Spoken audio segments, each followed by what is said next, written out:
Hey everyone, and welcome back to the channel. Today we're diving into a story that sits right at the intersection of architecture and the uncanny.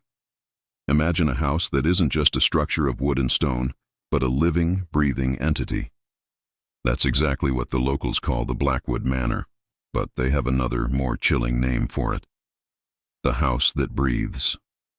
Nestled deep in a forgotten corner of the countryside, shrouded by ancient overgrown trees, the manor has been abandoned for over a century. From the outside, it's a picture of decay. Windows like vacant eyes, ivy strangling the stone walls. But those who have dared to get close report something deeply unsettling.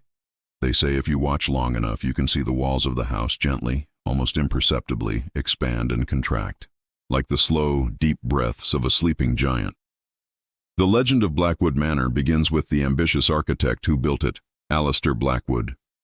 He was a man obsessed with a radical idea he called symbiotic architecture. He believed a home should be more than a shelter. It should be a living partner to its inhabitants, responding to their emotions, their health, their very presence. He wrote in his journals about creating a structure that could inhale the joys and exhale the sorrows of the family within. It sounds poetic, but his methods were anything but. Alistair integrated a complex system of organic materials and strange, fluid-filled conduits into the very skeleton of the house. He used rare, bioluminescent fungi in the mortar and a strange, porous type of wood that could absorb and release moisture in a rhythmic cycle. He was convinced he was on the verge of a revolution, creating a home that would truly live and grow with its family. But something went terribly wrong. The Blackwood family, Alistair, his wife Ilara, and their two young children, Lily and Thomas, were the first and only inhabitants. For a while, their letters to friends were filled with wonder. They described the walls glowing with a soft, warm light when they were happy, and the gentle hum that seemed to soothe them to sleep at night. The house felt alive, and they loved it. But then, the tone of their correspondence began to change. Ilara wrote of a constant, oppressive feeling of being watched. She mentioned that the rhythmic breathing of the walls was becoming more pronounced, more desperate. The house, she said, seemed to have moods of its own. Sometimes a cold draft would sweep through a room for no reason, and the rhythmic pulse of the walls would quicken, like a heart beating in fear. Other times the house felt heavy and melancholic, and a fine, dark dust would settle on everything, no matter how often they cleaned. The children were the first to hear the whispers. It started subtly. Lily would ask her mother who had called her name, even when she and Thomas were the only ones in the room. Thomas began having conversations with the walls, claiming the house was lonely and wanted to play. At first, Alistair and Ilara dismissed it as childhood fantasy. But then, they started hearing it too. Faint whispers carried on the strange drafts that moved through the halls. The whispers were echoes of their own conversations, fragments of their thoughts, their fears. It was as if the house was learning from them, absorbing not just their joys, but their anxieties, and playing them back. Alistair, in his pride and obsession, refused to see the danger. He believed this was the ultimate success of his experiment. The house was communicating. He filled his journals with frantic, excited entries about the house's vocalizations. He didn't see that the home wasn't just mirroring their emotions, it was amplifying them. Small disagreements between him and Ilara became bitter arguments, seemingly fueled by the tense, oppressive atmosphere the house created. The children's nightmares grew more vivid. The house was no longer a gentle partner. It was becoming a parasitic entity. The breaking point came one winter night. A terrible storm raged outside, and inside the manor was in turmoil. The walls were contracting and expanding violently.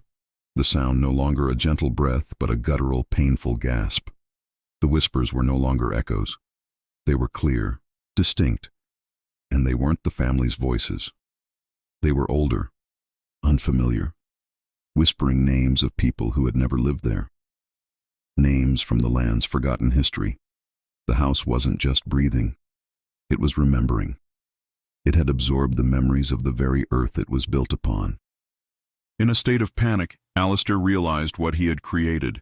This wasn't a symbiotic organism. It was a prison that had trapped them. According to the last terrified entry in his journal, the house had begun to change physically. The doors wouldn't open. The hallways seemed to shift and change, leading them in circles. The house didn't want them to leave. It had grown attached, possessive. It wanted to keep them, to make them a permanent part of its own living memory. That night, the Blackwood family vanished. No signs of a struggle, no bodies, nothing. They were simply gone. The local authorities conducted a search, but they were deeply unnerved by the house. They reported the same phenomena: the breathing walls, the chilling whispers. Their investigation was brief. They declared the house structurally unsound and warned everyone to stay away. And so Blackwood Manor was left to its solitude, to its rhythmic breathing, and its whispered memories. Over the decades, a few brave souls and paranormal investigators have tried to explore the house.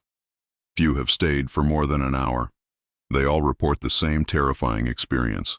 As you step inside, the air is thick and heavy, and you feel the house's attention turn to you. The breathing of the walls synchronizes with your own heartbeat, a deeply unsettling connection. And then, the whispers start. They call your name. They whisper your deepest, most private fears, things the house could not possibly know. It seems Alistair's creation was a success in the most horrific way imaginable. He created a house that truly connects with its inhabitants, but it does so by feeding on their life, their emotions, their very essence, until they are absorbed and become just another whispered memory in its haunted halls. The house that breathes continues its lonely vigil, waiting for someone new to come inside, waiting for a new voice to learn, a new memory to consume. It lives, it breathes, and it remembers, and it is always, always hungry. So what do you think? Was Alistair a genius or a fool? And would you ever dare to spend a night in the house that breathes? Let me know your thoughts down in the comments. It's a terrifying concept, and one that really makes you think about the spaces we call home. Thank you so much for joining me on this deep dive into the story of Blackwood Manor. If you enjoyed this journey into the strange and unexplained, please hit that like button and subscribe to the channel so you don't miss our next adventure. Ring that notification bell, and as always, stay curious and stay safe. See you in the next video.